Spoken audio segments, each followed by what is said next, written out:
Good morning students. आज हम सभी स्टूडेंट कक्षा 10 के यूपी बोर्ड के सिलेबस के पोएट्री सेक्शन के तीसरे लेसन का अध्ययन करेंगे।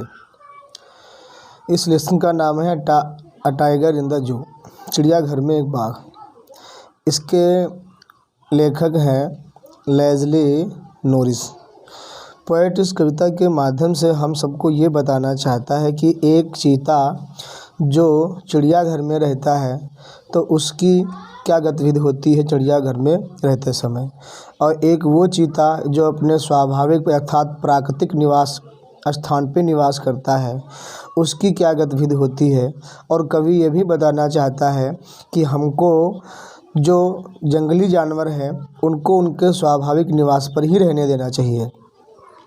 इस तरह से इस कविता में इस पोएम में जो पोएट है a tiger in the zoo ये बताना चाहता है कि उन दोनों चीताओं के बीच में क्या अंतर होता है कि जो एक चिड़ियाघर में रहता है वो किस प्रकार से रहता है, कुछ नहीं कर सकता है सिवाय अपने गुस्से को काबू में करने के, और वो एक चीता जो एक जंगल में रहता है गांव के किनारे लोगों को डराते हुए चलता रहता है, घूमता रहता है।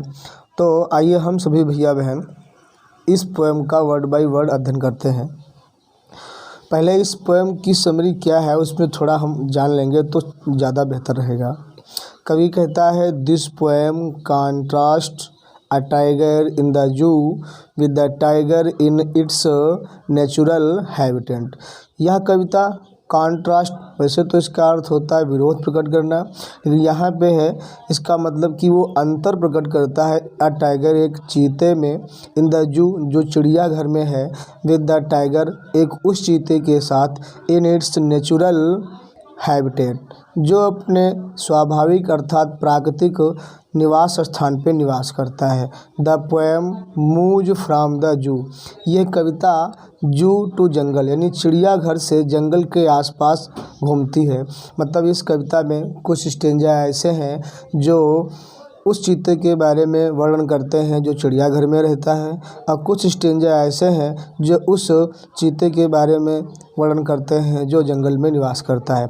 तो ये इस प्रकार से ये पोएम जू से स्टार्ट होकर के जंगल को जाते हुए फिर से वापस जू में आ जाती है, एंड बैक अगेन, और फिर से वापस आ जाती है टू द जू यानी चिड़ियाघर में।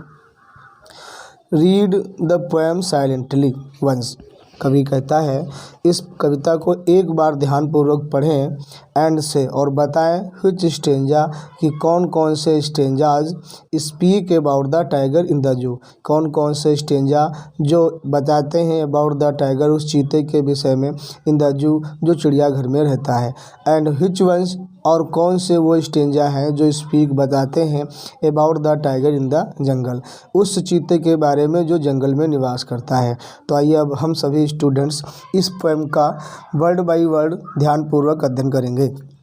कवि कहता है इस पहले स्टेंजा में कवि उस चीते के बारे में वर्णन करता है जो चिड़ियाघर में निवास करता है। He stalks in his vivid stripes the few steps of his cage on pads of velvet quiet in his quiet rage. कवि के कहने का मतलब है वो चीता जो चिड़ियाघर में बंद है वो स्टॉक्स मीन्स चलता है, मूव करता है धीरे धीरे, इन हिज विविड स्ट्रैप्स यानी अपनी स्ट्रैप्स का मतलब जो धारियाँ उसके शरीर पर बनी हुई, विविड का मतलब स्पष्ट रूप से चमकती हुई, अपनी उन स्पष्ट रूप से चमकती हुई धारियों के साथ द फ्यू स्टेप्स कुछ कदम अपने हिज केज अपने पिंजड़े में चलता है, ऑन पैड्स ऑफ वेलवेट कोएट और वो उसके पैर जो पूर्णतया मखमली होते हैं, इन हिज क्वेट रेज अपने गुस्से को पूर्ण रूप से काबू में किए हुए। अर्थात चिड़ियाघर का बाघ अपनी चमकदार धारियों और नुकीले पंजों के बावजूद भी चुपचाप चलता रहता है, उसके हाथ में कुछ भी नहीं है बजाय अपना गुस्सा दबाए रखने के। ये पहले स्टेंजा का अर्थ है। दूसरे स्टेंजा में कवि ये बताना चाहता है कि वो चीता जो जंगल में निवास करता है तो कैसे रहता है, कहाँ पे मिलता है वो। कवि कहता है ही शुड बी, अर्थात वो चीता जो जंगल में है तो he should be lurking in the shadow, shadow means छाया और लर्किंग मीन्स छुप करके चलना, इंतजार करते हुए, स्लाइडिंग धीरे धीरे थ्रो लॉन्ग ग्रास, वो चीता जो जंगल में है वो एक पेड़ की छाँव में बड़ी लंबी लंबी घास के माध्यम से स्लाइडिंग में छिपते हुए धीरे धीरे चलता है नियर द वाटर होल। इस वाटर होल का मतलब उस पानी के तालाब के किनारे होयर जहाँ पर प्लम डियर पास, जहाँ से मोटे मोटे अर्थात तंदुरुस्त हिरन पानी पीने के लिए आते हैं और वहाँ से गुजरते हैं। तो इस स्टेंजा में कवि ने उस चीते के बारे में बताया है जो जंगल में एक तालाब के किनारे छुपकर चलते हुए हिरणों का शिकार करने के लिए बैठा हुआ है। He should be snarling around houses.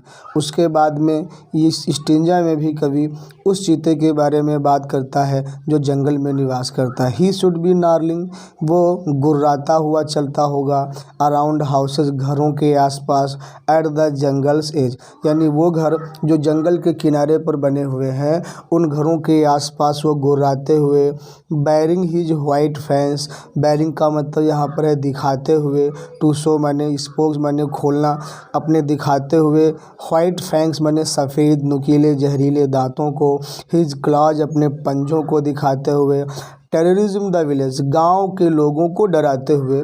अर्थात इस स्टेंजा का अर्थ है वो चीता जो गांव के पास घरों में, जंगल के किनारे जो घर बने हुए हैं उनमें लोगों को डराते हुए, अपने जहरीले सफ़ेद दांतों को दिखाते हुए, अपने पंजों को दिखाते हुए गांव में आतंक फैलाते हुए चल रहा होगा।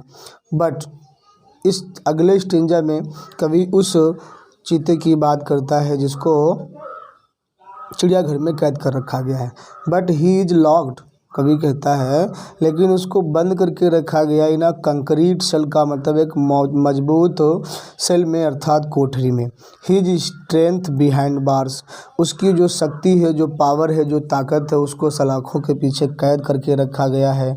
Stocking the length of his cage ignoring visitors, वो चीता कुछ भी नहीं कर पाता है सिवाय चलते हुए इस लेंथ माने लंबाई को उस केज यानी पिंजड़े में, और इग्नोरिंग विजिटर्स, वहाँ से निकलने वाले जो आगंतुक हैं, जो राहगीर हैं, उनको नज़रअंदाज करते हुए कुछ भी नहीं कर सकता है।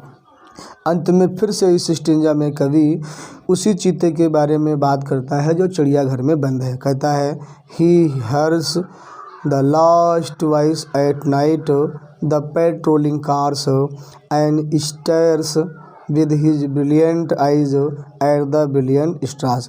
इस स्टेंजा में कवि ये बताता है कि वो चीता केवल और केवल सुनता है या सुन सकता है लास्ट वॉइस एट नाइट, रात में अंतिम आवाज़ उस पेट्रोलिंग कारों की जो गश्त करते हुए कारें चलती हैं, केवल और केवल उनकी आवाज़ सुन सकता है। और उस रात में एंड स्टेयर्स, स्टेयर मीन्स घूरना, और वो घूरता रहता है विद हिज ब्रिलियंट आइज, अपनी उस चमकीली आँखों से, द ब्रिलियंट स्टार्स यानी उन चमकीले या शानदार तारों को केवल और केवल घूरता हुआ नज़र आता है। तो इस कविता के माध्यम से कवि यही बताना चाहता है कि वो चीता जो एक जंगल में निवास करता है उसकी गतिविधि क्या होती है, और एक वो चीता जो पिंजड़े में निवास करता है उसकी क्या गतिविधि होती है। अगर आप सबको वीडियो पसंद आए तो लाइक अवश्य करें, कमेंट अवश्य करें और ज़्यादा से ज़्यादा लोगों तक शेयर करें, जिससे कि हमारा मनोबल बढ़ता रहे और हम आपके लिए अच्छे से अच्छे वीडियो बनाते रहें। धन्यवाद।